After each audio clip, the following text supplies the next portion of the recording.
Hello students, I hope you are doing fine. Welcome to our channel UPSC Resolve. My name is Prankul. So in this video we are going to discuss the paper of CAPF. CAPF का हम 2025 का जो paper आया है that we are going to discuss. काफ़ी students की मेरे पास request आई थी कि since I have taught about the tricks, about the cheat code of UPSC, HCS, UPPCS, so many of you requested कि CAPF में how to attempt the aptitude. I am repeating again, जो मैंने UPSC में बताया था मैं दोबारा repeat कर रहा हूं. You can not clear the exam. आप कोई भी एग्जाम सिर्फ और सिर्फ नॉलेज से नहीं कर सकते. आई हैव क्लियर, अपने बारे में मैं बताऊं तो मैंने यूपीएससी के I have cleared all the cut of of UPSC. UPSC में मैंने सारी कट ऑफ प्रीलिम्स की क्लियर करी है और यूपीपीसीएस के एग्जाम में भी सारे प्रीलिम्स क्लियर करें विदाउट टेकिंग एनी कोचिंग. को बिना कोचिंग की हेल्प के लिए जितने भी प्रीलिम्स जब भी मैंने दिए आई हैव क्लियर. क्यों? Not because of knowledge. पहला टाइम मैंने दिया था सिर्फ 6 महीने पढ़ के दिया था. नॉलेज से सिर्फ क्लियर नहीं होता. नॉलेज इज इंपॉर्टेंट, बिना नॉलेज के कुछ नहीं है. Please remember, without knowledge there is nothing, but knowledge is not everything. Knowledge is important. Basics आपके क्लियर होने चाहिए. You should know basics. Laxmikanth पढ़ी होनी चाहिए. NCERT should be run. NCERT को रीड करना is important, but knowledge is not important. Knowledge के साथ साथ you have to have common sense. Common sense का मतलब क्या है? You have to read properly question. आपको प्रॉपरली पूरा क्वेश्चन रीड करना है word to word. Many of you panic in the exam. आप पैनिक कर जाते हो, क्वेश्चन को रीड नहीं करते हो. So please read the question every word carefully. So knowledge is important, common sense is important, then trick और aptitude. देखो, ट्रिक का मतलब तुक्का नहीं होता है. ट्रिक का मतलब है इंटेलिजेंट गैसिंग करना. इंटेलिजेंट यूपीपीसीएस, यूपीएससी, बीपीएससी, कोई भी एग्जाम है वो आपको क्वेश्चन में हिंट देता है. एक चीज याद रखो, नॉलेज सबके पास सेम है. आपको लग रहा है कि आप ज्यादा पढ़ रहे हो, पूरे दिन 24 घंटे पढ़ रहे हो, आपके पास नॉलेज ज्यादा होगी. नहीं, आपसे ज्यादा और भी लोग हैं. एक बार बताओ, किसी का फर्स्ट अटेम्प्ट है और किसी के 6 अटेम्प्ट है, तो किसके पास नॉलेज ज्यादा होगी? ऑब्वियसली जिसके 6 अटेम्प्ट है. तो जितने भी एग्जाम्स होते हैं तो वो इक्वलाइज करने के लिए कुछ टफ क्वेश्चन पूछते हैं जो 6 अटेम्प्ट वाले ने कितनी भी नॉलेज करी हो वो नहीं दे पाए. उसमें पर कुछ ना कुछ हिंट लग रही होती है. आई होप आपको समझ आया होगा कि आपको जब भी पेपर देना है, नॉलेज बेसिक इंपॉर्टेंट पहला. Second is proper understanding is important. Common sense लगाना आना चाहिए. देन थर्ड थिंग इज आपको ट्रिक्स एप्टीट्यूड होना चाहिए. सॉल्व करने का एप्टीट्यूड होना चाहिए. हंड्रेड्स ऑफ स्टूडेंट जिनको मैंने एप्टीट्यूड सिखाया उन्होंने UPSC, HCS, BPSC, UPPCS clear किया है. ये सीएपीएफ का I am teaching this paper for the first time, तो I hope this help you. ठीक है, चलो ये हम 2025 का पार्ट 1 डिस्कस कर रहे हैं सीएपीएफ का. तो इसमें कौन कौन से एप्टीट्यूड हम कैसे सॉल्व कर सकते हैं वो हम सीखने वाले हैं. एक चीज याद रखना, ट्रिक्स कभी भी 100% टाइम्स नहीं लगती हैं. Tricks works 70 to 80% of the time. कुछ एक्सेप्शन भी होते हैं. ठीक है, तो ब्लाइंडली ट्रिक्स नहीं लगा के आनी है. ये चीज याद रखनी है. हमें ब्लाइंडली तुक्का नहीं मार के आना है. सर ने बता दिया, ब्लाइंडली आप लगाया है बिना क्वेश्चन को पढ़े, बिना समझे कि डेटा आ गया, सर ने बताया सही होता है या गलत होता है और आप तुक्का वो मारा है. नहीं, प्रॉपर क्वेश्चन पढ़ने के बाद क्वेश्चन को समझना है, अंडरस्टैंड करना है, फिर लगाना है. ठीक है, ट्रिक ब्लाइंडली नहीं लगाना है, अंडरस्टैंडिंग के साथ आपको ट्रिक लगानी है. Trick 70 to 80% of the time apply होती है. Sometimes there are exception. Exception कैसे पता चलेगा? क्वेश्चन आपको पूरा पढ़ोगे तब आपको समझ आएगा. बाकी हम डिस्कस करेंगे, तो डिस्कस करते करते यू विल अंडरस्टैंड. स्टार्ट करते हैं. Question number 1, which of the following statements are correct. आपको बताना कौन सा स्टेटमेंट करेक्ट होगा. First, national green hydrogen mission was approved by the Union Cabinet Government in the year 2023. Second, the Ministry of Environment, Forest and Climate Change has launched the Green Hydrogen Certification Scheme of India. अब UPSC में हमने discuss करा था year mostly wrong होते हैं, but in CAPF years can be right. मैं दोबारा repeat कर रहा हूँ, यूपीएससी में भी डिस्कस कि ईयर्स मोस्टली गलत होते हैं, but in CAPF chances are high कि ईयर्स सही हो. Sometimes it can be wrong, but there are high chances कि वो ईयर्स सही हो सकते हैं. सो प्लीज यूपीएससी वाला वो चीज मत लगाना कि ईयर गलत होते हैं. तो इसमें ईयर इज करेक्ट. सीएपीएफ में chances are very high. Second, the ministry. अब क्वेश्चन क्या बोल रहा है? Green hydrogen. अब ग्रीन हाइड्रोजन रिन्यूएबल है, नॉन रिन्यूएबल है? ग्रीन हाइड्रोजन हुआ, सोलर एनर्जी हुई, जितनी भी ये एनर्जी है ये मिनिस्ट्री ऑफ एनवायरमेंट में आएंगी या we have different ministry, ministry of renewable. तो इसमें मिनिस्ट्री इज रॉन्ग. चांसेस हैं ऑर्गेनाइजेशन वगैरह सही हो सकती है, पर मिनिस्ट्री, डिपार्टमेंट चांसेस हैं उनके गलत होने के. पर ब्लाइंडली नहीं लगा के आना है कि मिनिस्ट्री दे दिया और ब्लाइंडली आप मार्क कर रहे हैं. नहीं, क्योंकि एक्सेप्शन भी होते हैं. आपको अंडरस्टैंडिंग भी करना है. अंडरस्टैंडिंग के अंदर हमने क्या करी कि ग्रीन हाइड्रोजन मिशन है. Green hydrogen is a renewable fuel. Government का फोकस है रिन्यूएबल पे प्रमोट करना. अब जैसे एथनॉल मिशन है, तो एथनॉल क्या उसमें मिनिस्ट्री ऑफ एनवायरमेंट है? नहीं. तो similarly green hydrogen is a renewable substance, तो ये मिनिस्ट्री ऑफ एनवायरमेंट में नहीं है. एथनॉल हुआ, ग्रीन हाइड्रोजन हुआ, सोलर हुआ, these are not under ministry of environment, क्योंकि इसका फोकस क्या है? एनर्जी पे फोकस है, रिन्यूएबल एनर्जी पे फोकस है. तो second is wrong, first is correct. I hope आपको समझ आ गया होगा कि हमें ब्लाइंड तुक्के नहीं लगाने, इंटेलिजेंट गेस करना है क्वेश्चन को पूरा अंडरस्टैंड करने के बाद. I hope it is clear. Next question number 2, India and Poland have agreed to implement the India-Poland strategic partnership in terms of 5-year action plan. Identify the 5-year action plan. कौन सा 5-year action plan है India Poland relation का? See it is a news, ये current affairs का question है और ये CAPF का पेपर कब है? 2025 का। 2025 के पेपर के लिए सबसे लेटेस्ट डेट जब 2025 का पेपर ऑलरेडी बन जाता है, उससे पहले मीटिंग हुई होगी। कब हुई होगी? ये तो हो नहीं सकते 2023 2022, ये नहीं हो सकते। अब या तो 2024 टू 2028 होगा या 2025 टू 2029 होगा। ठीक है, जब ये पेपर मिड उसमें बनता है, चांसेस है लेटेस्ट क्या लास्ट ईयर करा होगा। तो दिस इज 2024 टू 2028। जब पेपर बना होगा उससे पहले मीटिंग हो गई है और एक्शन प्लान फाइनल किया है 2024 टू 2028। नेक्स्ट क्वेश्चन नंबर 3, राष्ट्रीय विज्ञान पुरस्कार 2024। आई नो काफी क्वेश्चन ऐसे हैं जो साइंस नहीं बनाएंगे। आप में से काफी लोग बोलोगे कि सर आपको आंसर पता है इसलिए आप करवा रहे हो। नहीं, यूपीएससी, मैं अपना पर्सनल एक्सपीरियंस मैंने बताया ना, यूपीएससी के जितने कट ऑफ क्लियर करिए, यूपीपीसीएस के कट ऑफ क्लियर किए, साउथ एशिया यूनिवर्सिटी में ऑल इंडिया सेकंड रैंक आया, तो उसमें मुझे नहीं आंसर ऑब्वियसली नहीं पता थे, पर उसमें रिजल्ट आया। इसलिए सिर्फ नॉलेज से नहीं होता, मेरा ही नहीं, इतने there are hundreds of thousands of student जिन्होंने ये एप्टीट्यूड अप्लाई करके यूपीएससी का प्रीलिम्स क्लियर करा है, यूपीपीसीएस का प्रीलिम्स क्लियर करा है। So you have to trust in the process कि पर ब्लाइंड तुक्का नहीं लगाना है, इंटेलिजेंट कैसे अंडरस्टैंड के साथ लगना है। जैसे ये क्वेश्चन है, राष्ट्रीय विज्ञान पुरस्कार under the category of Vigyan Ratna award was given to professor Govind Ranjan Padmanabhan, then Anand Ramakrishnan C, professor Umesh Varshney and Jayant Balachandra. अब this is a tough question, इसमें कोई इतनी हिंट नहीं है, डायरेक्ट इनडायरेक्ट नहीं है, इसमें सब साउथ इंडियन ये नेम है मोस्टली। तो this is a tough question. If I was giving the paper, मैं इस क्वेश्चन को स्किप करके आता। आपको सारे क्वेश्चन अटेंड नहीं करने, सब पे ट्रिक नहीं लगानी, कुछ क्वेश्चन स्किप करने आपको। You have to clear the cut off. ठीक है, कट ऑफ क्लियर होनी चाहिए, ये हमारा टारगेट है। Next question number 4, which among the following statement with regard to Grameen Bharat महोत्सव 2025 आर करेक्ट? कौन सा करेक्ट है वो आपको बताना है। फर्स्ट, अब देखो जितनी पॉजिटिव चीज होती है वो सही होती है, हमने यूपीएससी में भी डिस्कस किया था। देन इसमें क्या है, ग्रीन भारत महोत्सव से रिलेटेड, ग्रामीण भारत महोत्सव से related. First, it aims at promoting economic stability and financial security among rural population. Yes, ग्रामीण rural population, correct, positive statement. Second, it focuses on the financial inclusion and supporting sustainable agriculture practices. Yes, this is also positive. Financial inclusion. So both are correct. Answer is both 1 and 2. Both 1 and 2 are positive general statement. दोनों general हैं, positive हैं. Next question number 5.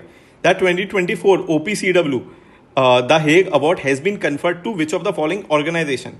एक चीज और बता दूं, ये tricks हैं, आप ये मत सोचना कि ट्रिक्स आपको 0 से कट ऑफ क्लियर करवा देंगे, 125 मार्क्स लेंगे। नहीं, ये जो कट ऑफ, ये जो ट्रिक्स का हम सेशन ले रहे हैं ना, उन लोगों के लिए जो कट ऑफ से 5 मार्क्स 10 मार्क्स 15 मार्क्स 20 मार्क्स पीछे रह जाते हैं। यूपीएससी के जितने भी सरल कोर्स एनरोल थे, all of them have almost doubled their score.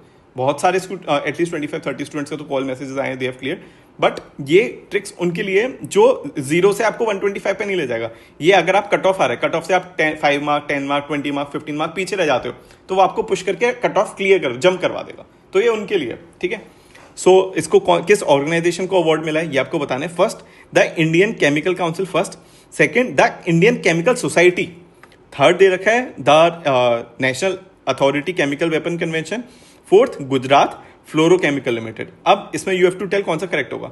UPSC में भी हमने ट्रिक करी है, दोनों से Indian chemical council, Indian chemical society, both are similar option. ठीक है, both are similar type of options. अब इसमें से आपको बताना है कौन सा करेक्ट होगा। दोनों करके हम 50-50 पे आ गए। इधर यू कैन गेस कि किसको मिला हुआ है, काउंसिल को या सोसाइटी को। साइंटिफिक अवार्ड है तो दिस इज अबाउट काउंसिल, क्योंकि ये रेगुलेट करती है। Chemical weapons are regulated by government, Indian chemical council, government जो फॉर्म करिए। आंसर इज ए, सिमिलैरिटी वाली ट्रिक लगी। Sixth, which among the following state is not a part of Purvodaya development initiative of the government of India. आपको बताने कौन सा Purvodaya development initiative का part नहीं है। बिहार, झारखंड, वेस्ट बंगाल, छत्तीसगढ़। अब पूर्वोदय का मतलब क्या होता है, आपका ईस्टर्न काउंसिल, पूर्वोदय यानी ईस्टर्न। ठीक है, अब इंडिया में 6 काउंसिल बन रखी हैं। एक तो है नॉर्थ, एक है साउथ, एक है सेंट्रल, एक है ईस्ट, एक है वेस्ट और एक है नॉर्थ ईस्ट। तो these council are being made, ये आपको पता होगा। ठीक है, अब पूर्वोदय ईस्ट है। अब ईस्टर्न काउंसिल में, Purvodaya is east, eastern council में कौन कौन से मेंबर्स आते हैं, क्योंकि क्वेश्चन क्या है पूर्वोदय डेवलपमेंट में। ईस्टर्न काउंसिल में कौन कौन से मेंबर आते हैं, बिहार, झारखंड, वेस्ट बंगाल। जो छत्तीसगढ़ है, मध्य प्रदेश है, ये सेंट्रल काउंसिल में आता है। तो क्वेश्चन पूछे not a part of Purvodaya, कौन सा पार्ट नहीं है? छत्तीसगढ़। आंसर आगे भी। तो अगर हमें प्रॉपर अंडरस्टैंडिंग है तो हम ये प्रॉपर अंडरस्टैंडिंग, ये लॉजिक लगा के करना है। इसलिए मैं बता रहा हूँ कि जो भी लोग, जैसे मेरे जब भी हमेशा प्रीलिम्स क्लियर हुआ है, ये सिर्फ नॉलेज से नहीं हुआ, ये लॉजिक भी लगाना पड़ता है। और लॉजिक तब लगेगा जब आप बिल्कुल पेपर को कामली इंजॉय कर रहे हो। पेपर को इंजॉय करना है, फर्क नहीं पड़ना चाहिए क्लियर होगा कि नहीं, वो सब भूल जाओ। इंजॉय कर रहे हो, डेफिनेटली क्लियर होगा। नेक्स्ट, नेशनल मैन्युफैक्चरिंग मिशन, कौन सा करेक्ट है? पॉजिटिव वाले करेक्ट होंगे। नेशनल मैन्युफैक्चरिंग मिशन है। First, it covered small, medium and large industries, this is correct, positive. Second, it will support clean tech manufacturing, this is also positive, correct.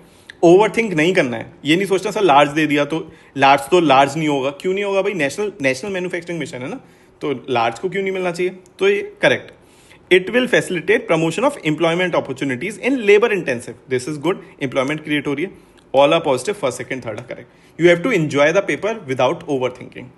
Next, Ghatampur thermal power project है, is located in, कहाँ located है? बिहार, उत्तर प्रदेश, मध्य प्रदेश, गुजरात। अब it's a tough question, if I was giving the exam I would have skip this question. Answer is Uttar Pradesh. आता है तो attempt करना, नहीं तो स्किप करना।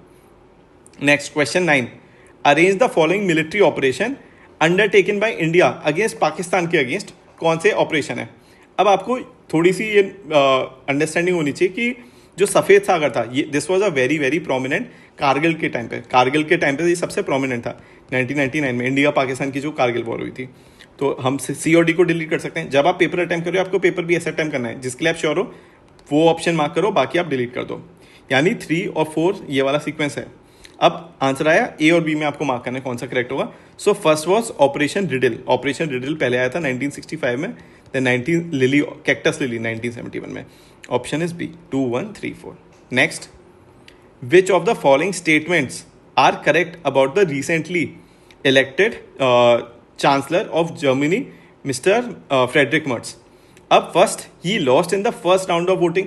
अब यूपीएससी जब ये स्पेसिफिक क्वेश्चन पूछ रहा है, he lost first round of voting, तो यूपीएससी अब ये सेंटेंस अपने मन से बनाना इज वेरी टफ कि फर्स्ट राउंड ऑफ वोटिंग में कौन आ रहा, सेकंड में कौन आ रहा, ये टफ है। अनलेस ये करेक्ट होगा, ऐसा सच में हुआ होगा, तभी ये पूछा होगा। नहीं तो ऐसा statement banana is very tough कि वो फर्स्ट राउंड में हार गए, सेकंड में हार गए, या थर्ड में हार गए। ये इस टाइप का फैक्चुअल यूपीएससी खुद से नहीं सोच सकता, पर ये यूपीएससी ने दिया है, यानी ये न्यूज में था, इसलिए this is correct. Second, his coalition includes Christian Democratic Union and Christian Social Union. Both are general statement, factual statement. Answer is both 1 and 2. Overthink करके नहीं करना कि सर फर्स्ट है तो फर्स्ट नहीं होगा, सेकंड होगा। यस, नंबर गलत हो सकते हैं, 2 अगर 3, 4, 56 इस टाइप के नंबर गलत हो सकते हैं, पर ऐसा स्पेसिफिक स्टेटमेंट आ गया, ही lost in the first round of voting, तो ये न्यूज में था, रहा होगा, यूपीएससी ने इसलिए पूछा है ना। Next, question number 11, which of the following regarding the nature of goods and income elasticity are correctly matched? NCERT का क्वेश्चन है इलास्टिसिटी के ऊपर इकोनॉमिक्स का। First, necessity between 0 to 1, luxury more than 1, inferior more than 0, 1। हमने UPSC में भी discuss करा था, अगर इस टाइप के option 1 and 2, 2 and 3, 1 and 2, 1, 2, 3, chances हैं, देयर आर चांसेस कि कोई भी शायद एक गलत हो सकता है इस टाइप के ऑप्शन पैटर्न में। अब इधर लग्जरी दे रखा है, इधर इंफीरियर दे रखा है, बोथ आर सिमिलर, कोई भी एक करेक्ट होगा, या तो सेकंड करेक्ट होगा या थर्ड करेक्ट होगा। अब क्वेश्चन को समझते हैं। नेसेसिटी गुड्स होते हैं, उसकी इनकम इलास्टिसिटी 0 to 1 के बीच में रहती है। यस, नेसेसिटी गुड है, अगर इनकम बढ़ गई तो आपकी डिमांड बढ़ जाएगी, अगर इनकम कम है तो आपकी डिमांड कम हो जाएगी, नेसेसिटी। लग्जरी गुड की डिमांड, अगर आपकी इनकम इंक्रीज हो जाती है तो लग्जरी गुड्स की डिमांड भी इंक्रीज हो जाएगी, मोर than 1, correct. Inferior good more than 0, ठीक है, this is a wrong statement, more than 0 नहीं होता है। अगर इनकम आपकी बढ़ गई है, if your income has increase, income increase हो गई है, मोर देन 0 हो गई है, तो इंफीरियर गुड्स है। Y would you by inferior good? अगर आपकी इनकम इंक्रीज हो गई है मोर देन 0, तो why would you demand inferior good?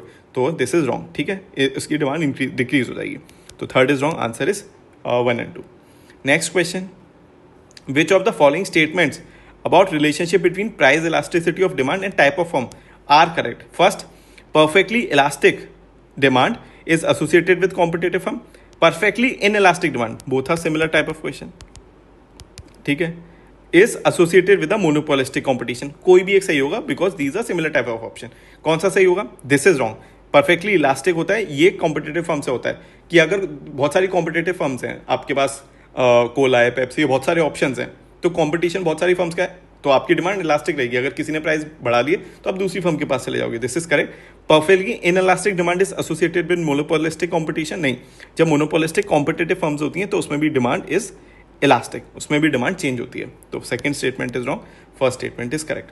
Next question, the comparative advantage theory, ये बहुत इंपॉर्टेंट फेमस थ्योरी है डेविड रिकार्डो की, that describe the basis of two nation engaging in trade. तो दो नेशन के बीच में ट्रेड होता है, उससे रिलेटेड आपको बताना है कौन सा गलत है। तो कंपैरेटिव थ्योरी में कौन सा ऑप्शन स्टेटमेंट गलत है वो बताना है। First, David Ricardo was the author, yes, general sentence है, correct. Second, the cat is explained in the book titled on the principle of political economy and taxation, first publish in 1870, correct. Years mostly सही होते हैं, हमने पहले भी discuss करा है, general factual statement है, correct. Then third, according to the CAT theory, comparative theory, the nation which does not have absolute advantage in any good cannot benefit from the trade। अगर किसी कंट्री के पास किसी goods का advantage नहीं है, कुछ अच्छा प्रोडक्शन नहीं कर सकता, तो उसके पास कुछ एडवांटेज नहीं होगा, cannot benefit from advantage. ये पॉजिटिव है, नेगेटिव है। Fourth, the two nation that engage in trade can gain, positive, can gain from specialising in the commodity in which they have comparative advantage. अब both are similar statement, cannot have benefit from the trade from advantage, इसमें दे रखा है can benefit. तो कौन सा वाला सही है? Third is positive, third is correct, fourth is wrong कि cannot, this is extreme statement, this is C option is extreme. और हमने यूपीएससी में पढ़ा है such type of extreme statement is wrong. In any good तो cannot benefit from the trade, नहीं, they can also benefit from the trade. C option is wrong, तो answer is C. Next question number 14। अब options दिए हैं, John Keynes, Paul Samuelson, Amartya Sen, Abhijit Banerjee. अब Abhijit Banerjee is very famous, इनकी book poor economics, इसको award मिला था, ठीक है। एंड अमर्त्य सेन इज, अमर्त्य सेन की कौन सी थ्योरी हो सकती है? पुअर इकोनॉमिक्स इसकी general theory, collective choice, social welfare या foundation of economic analysis. Amartya Sen किसके लिए फेमस है, किस टाइप के वर्क के लिए फेमस है? अगर इसका आइडिया है, Amartya Sen is very famous for social welfare related capability approach. Amartya Sen के कैपेबिलिटी अप्रोच, अमर्त्य सेन के, he is famous for such type of work, social welfare related. So C का ऑप्शन 3, सी का ऑप्शन 3, और हमें पता है कि डी का ऑप्शन 1, डी का ऑप्शन 1 किस में आ रहा है? ओनली बी ऑप्शन में आ रहा है। आंसर आ गया आपका बी। अगर आपको एक या दो ऑप्शन भी पता है जो आप इन्फर कर सकते हो कि अमर्त्य सेन ने कैपेबिलिटी अप्रोच दिया, he is associated with social welfare. Abhijit Banerjee, Esther Duflo, recently मतलब सम टाइम बैक इनको नोबेल मिला है पुअर इकोनॉमिक्स के लिए, ठीक है। Next question number 15, collaboration for the intelligent age, collaboration for the intelligent age, इस टाइप की theme, these type of themes किसकी होती है? अब देखो G7 और G20 इनकी थोड़ी पॉलिटिकल, सस्टेनेबल, इकोनॉमिक, इस टाइप की थीम होती है। इस टाइप की scientific theme, collaboration for intelligent age, इस टाइप की थीम बी और सी इनमें नहीं होती। इंटेलिजेंट एज इस टाइप की थीम CII या जितने भी नासकॉम या ऐसी फाउंडेशंस की होती है। आई होप आपको समझ आ रहा है इस टाइप की, ठीक है। तो बी और सी आप इसमें डिलीट कर सकते हो। देन आपके पास बचा ए और डी, ए और डी में से बताना है। वर्ल्ड ट्रेड ऑर्गेनाइजेशन या world economic forum? World economic forum Karl Schwartz ने स्टार्ट की थी, किस लिए की थी? कि न्यू इंडस्ट्रियल रेवोल्यूशन 4.0 हो रहा है, इंडस्ट्रियल रेवोल्यूशन 4.0 हो रहा है, तो उसके लिए हमें कैसे इनोवेट करना पड़ेगा, ठीक है। इनोवेशन क्या क्या इंपॉर्टेंस है इकोनॉमिक्स में, तो this is related to this theme, ठीक है। इंटेलिजेंट एज WTO से कुछ रिलेशन नहीं है, ठीक है, उसकी, ठीक है, इसके थीम्स नहीं होते, WTO के थीम्स नहीं होते।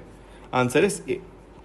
नेक्स्ट क्वेश्चन नंबर 16, आपको क्वेश्चन है नंदिनी सहकार स्कीम, उससे रिलेटेड बताने कौन सा करेक्ट होगा। Nandini Sahakar, first, this schemes is aimed at assisting women cooperatives, this is positive, to take up business model based under the purview of national cooperative developmental cooperation। अब don't say कि sir department गलत होगा, नहीं, question women cooperative है ना, नंदिनी सहकार women cooperatives, तो cooperatives को कौन चलाएगा? National cooperative development cooperation. तो जब भी हमें क्वेश्चन सॉल्व करना है, ट्रिक लगानी है, हमें हमेशा प्रॉपर अंडरस्टैंडिंग के साथ लगाना है, ठीक है, ब्लाइंडली नहीं। This is correct. Then second, there is no minimum और maximum limit for financial assistance.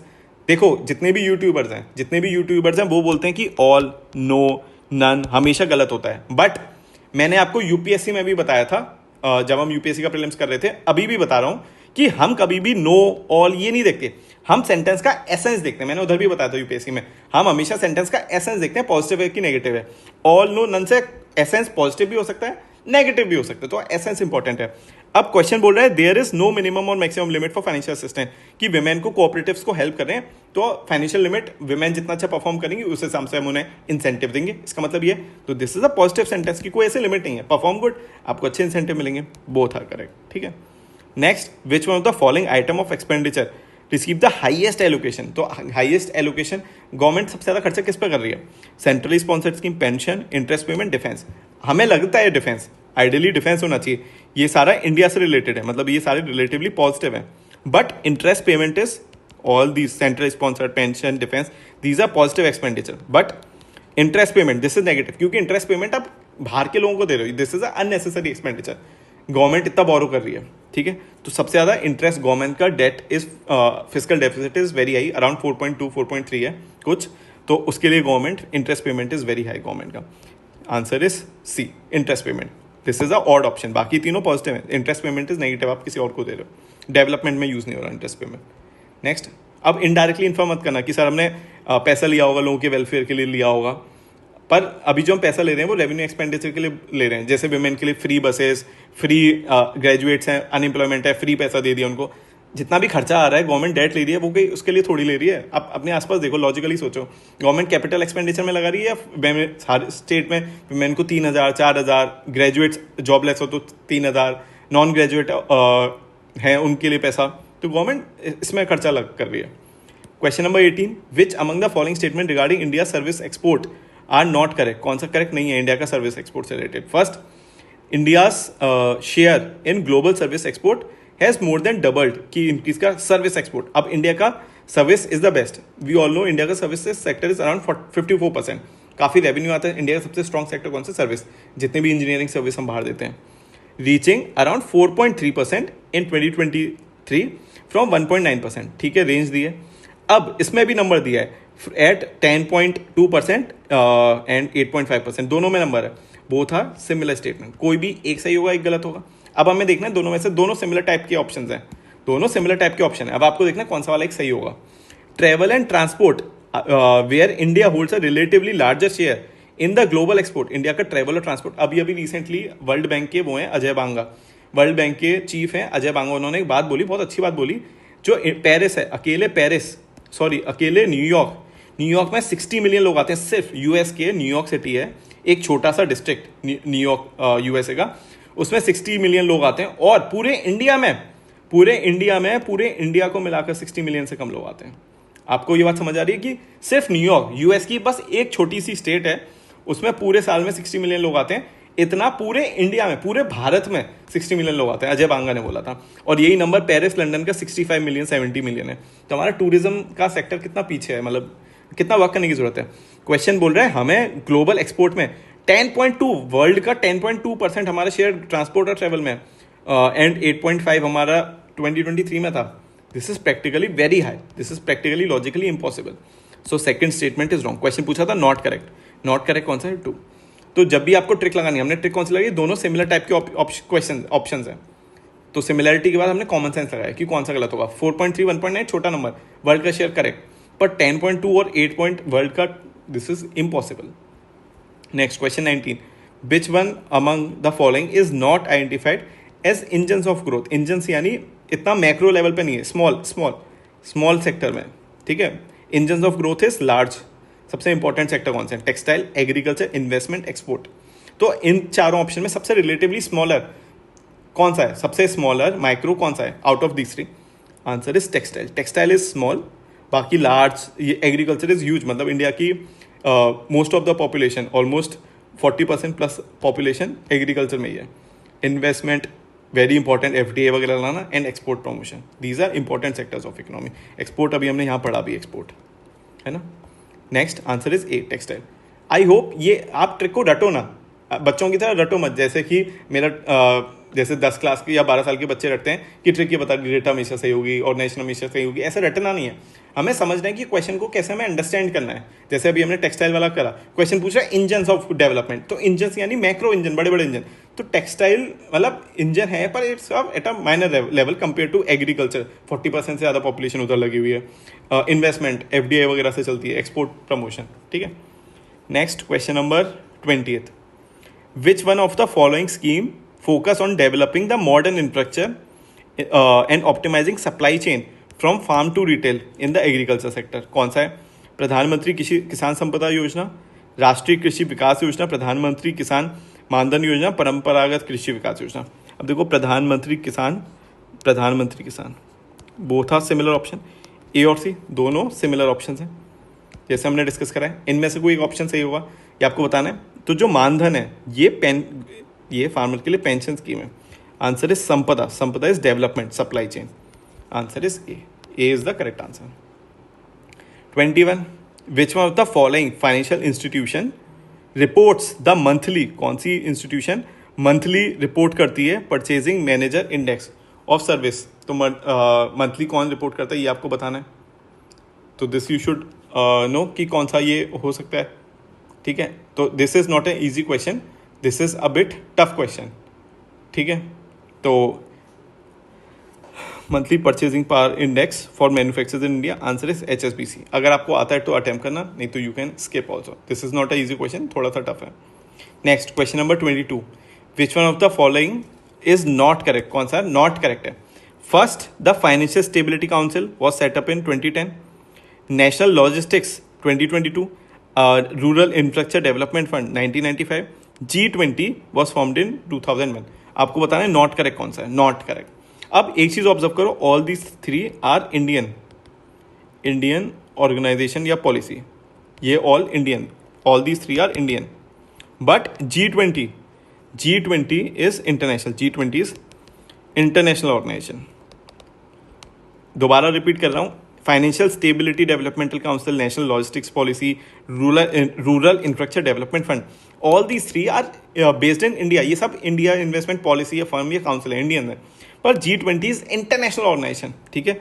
So this is not 2001, G20 was not establish in 2001, it was in 1999। So this D statement is not correct. Question पूछा है not, तो it's answer is B, answer is D is the answer. Next question number 23, the union budget for which of the following years announce the issue of sovereign green bond to reduce carbon intensity. ये कब announce हुआ था आपको ये बताना है। तो question 2022, 2023, 2021, 2022, 2023, 2024, 2019 to 2020, ये आपको बताना कब लॉन्च हुआ था। अब it is not a easy question, tough question है। Answer is A. If you want you can skip such question. Next, which one of the following is the estimated fiscal deficit. अभी जो BJP government आई है इसका focus होता है निर्मला सीतारमन का कि fiscal deficit हम कम से कम करने की कोशिश करें as a percentage of GDP in the budget estimate 2025 to 2026। Fiscal deficit is not good for economy, ठीक है। ट्राई करना होता है कि हमें स्टेबिलिटी रहे, तो उसके लिए फिस्कल डेफिसिट कम से कम रहे, जिससे इकोनॉमी बैलेंस रहे। 4.8, 4.4, 5, 5.6 गवर्नमेंट ट्राई करती है कम से कम फिस्कल डेफिसिट होने का। कौन सा फिस्कल डेफिसिट है? कम से कम 4.4, ठीक है। जबकि states specially Kerala, Punjab, West Bengal, इनका fiscal deficit budget to date to GDP is very very very है। क्वेश्चन आ सकता है, UPSC क्वेश्चन पूछ सकती है debt to GDP ratio in states का क्या है या इंडिया का क्या है। Next, code on wages was notified by the government. Code on wages government ने कब नोटिफाई करे थे? 2019, 2020, 2021, 2022। अब it is not a easy question.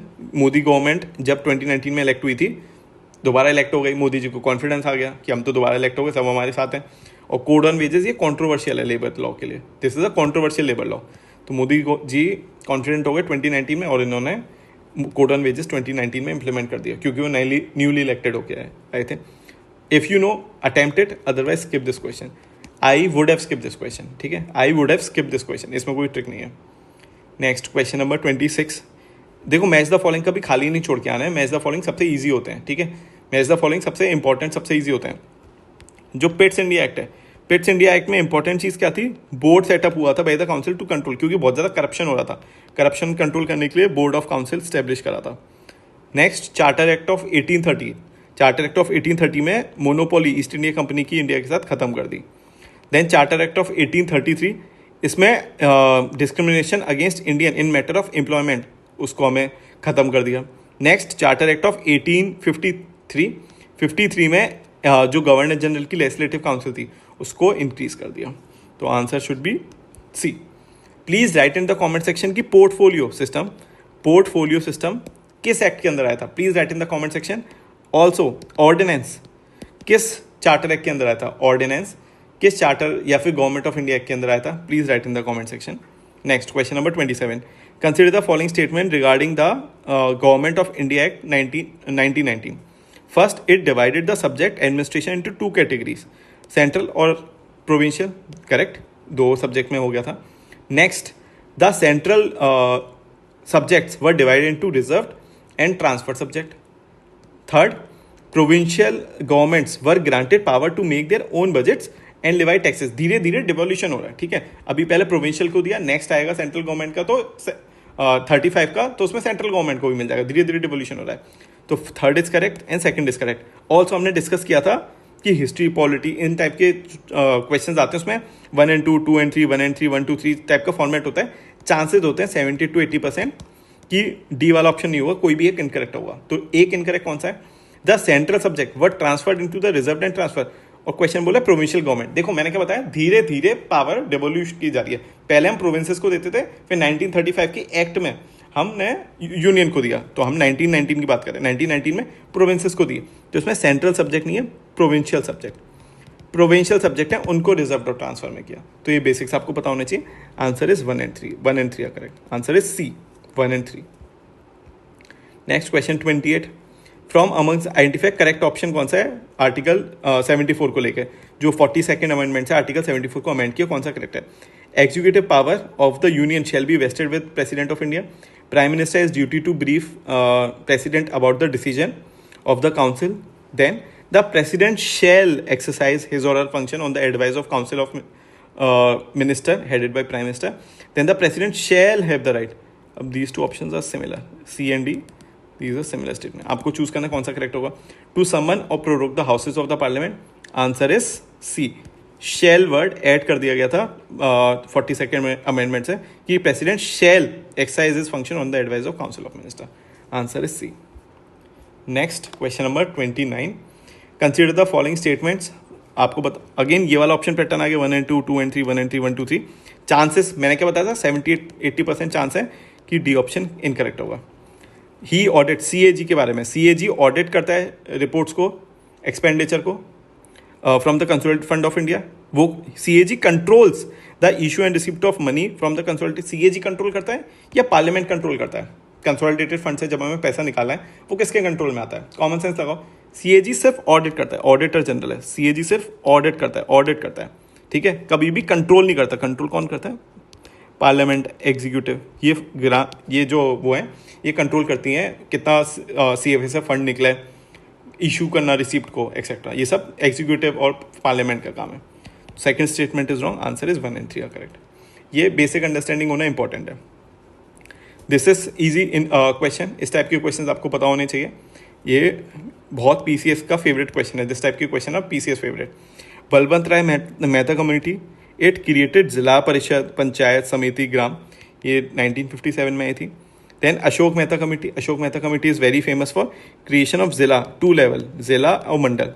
ये 1977 की, this is very famous, 77-78. Then GVK Rao committee, ये 1985. This is very famous for creation of post of district developmental commissioner. Then LM Singhvi committee ने constitutional status दिया था. Please याद रखना, LM Singhvi committee ने constitutional status दिया था. ठीक है, तो this is very important. This was in 1986. ठीक है, आंसर इज ए. तो ये वाले क्वेश्चन काफ़ी रिपीटेड क्वेश्चन है, आपको पता होने चाहिए. Next we will do question number 31. Based on the year of establishment आपको अरेंज करना है क्रोनोलॉजिकल ऑर्डर में. पहला कौन सा है, बाद में SCO, SAARC, Asia Pacific council, ASEAN. तो आपको अरेंज करना है इनको इन द ऑर्डर क्रोनोलॉजी. तो पहला कौन सा आया था, ASEAN, 1967. ASEAN was first. Then ASEAN के बाद कौन सा आया, इट वॉज सार्क, 1985. प्लीज़ ये याद कर लेना. देन एपेक कब आया, 1989 में एपेक आया. This is fourth APEC. SCO 2001 में SCO आया, फोर्थ SCO इसमें फर्स्ट. ठीक है, आंसर क्या हुआ, बी. तो प्लीज़ याद रखना, मैं दोबारा एक बार बता रहा हूँ, प्लीज़ नोट कर लो, अपने नोट्स में बना लो जो मैं अभी लिख रहा हूँ. एशियन सबसे पहले आया था 1967. उसके बाद G7 आया था अराउंड 1975. देन उसके बाद कौन सा आया था, सार्क. उसके बाद आया सार्क कब आया था, सार्क याद रखना, 1985. उसके बाद क्या आया था, EU, 1992. सॉरी, EU से पहले एपेक भी आ गया था, 1989. ये वाली डेट्स आपको याद रखनी है, ठीक है। सार्क 1985, एपेक 1989, EU 1992, उसके बाद आया था बिम्स्टेक, 1997, ठीक है।